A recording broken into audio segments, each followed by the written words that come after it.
Ένα από τα πιο δύσκολα έως τώρα επιτεύγματα ήταν να κατεβάσεις ένα ιδιωτικό βίντεο μέσα από το Facebook. Λέω μέχρι σήμερα γιατί πλέον όλα είναι απλά.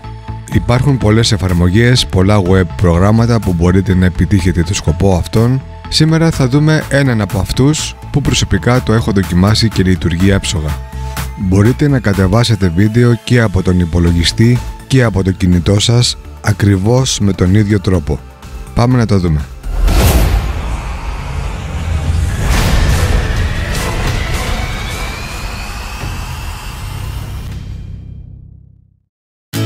Αρχικά βρίσκουμε το βίντεο που μας ενδιαφέρει μέσα από το Facebook και πατάμε πάνω του έτσι ώστε να έρθει σε πρώτο πλάνο. Στη συνέχεια θα πάμε εδώ πάνω, θα το επιλέξουμε όλο και με δεξί κλικ θα κάνουμε αντιγραφή, να αντιγράψουμε το σύνδεσμο. Στη συνέχεια θα ανοίξουμε μια καινούρια σελίδα στο φιλομετρητή μας και θα πληκτρολογήσουμε snapsave.app. Το σύνδεσμο μπορείτε να τον βρείτε από την περιγραφή του βίντεο. Μέσα από την εφαρμογή λοιπόν αυτή του web θα κατεβάσουμε το βίντεο μας. Από ό,τι θα είδατε υπάρχουν ήδη αρκετές διαφημίσεις τις οποίες μπορείτε να παρακάμψετε. Δεν μας ενοχλεί καθόλου μιας και όλη η διαδικασία αυτή είναι εντελώς δωρεάν. Θα παρατηρήσατε ότι στο πρώτο πεδίο υπάρχει το σύμβολο του Facebook και εδώ με δεξί κλικ κάνουμε επικόλληση το σύνδεσμο που αντιγράψαμε από το βίντεο του Facebook. Στη συνέχεια πατάμε Enter από το πληκτρολόγιο του υπολογιστή ή από το κινητό μας και ακριβώς από κάτω δημιουργείται ένας νέος σύνδεσμος. Πατώντας αντίγραφο μας ενημερώνει ο υπολογιστής ότι έχει αντιγραφεί ίδιος σύνδεσμος. Πάμε στη συνέχεια στο φιλομετρητή μας και ανοίγουμε μία καινούρια καρτέλα. Στο κενό αυτό πεδίο εισαγωγής διεύθυνσης κάνουμε δεξί κλικ και κάνουμε επικόλληση το σύνδεσμο τον οποίο αντιγράψαμε. Θα μας εμφανίσει αυτόν τον ακαταλαβίστικο πίνακα. Κάνουμε ένα κλικ σε ένα κενό μέρος και με δεξί κλικ επιλέγουμε επιλογή όλων.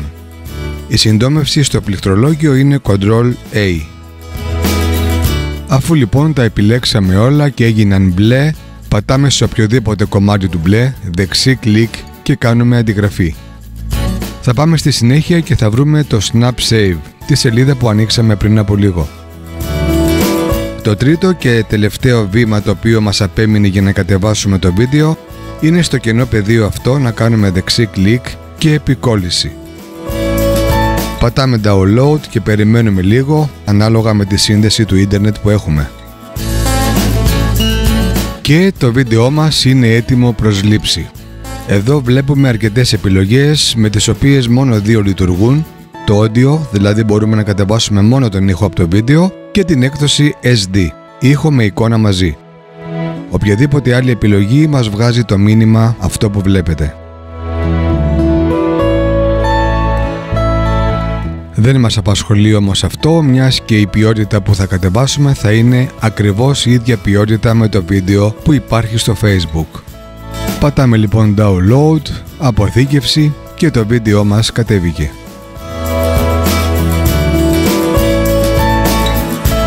Αυτά λοιπόν για σήμερα, αυτό ήταν το βίντεο, ελπίζω να βοήθησα. Αφήστε τα σχόλιά σας αν θέλετε ή αν έχετε κάποιο πρόβλημα και θα απαντήσω. Γεια και χαρά σας!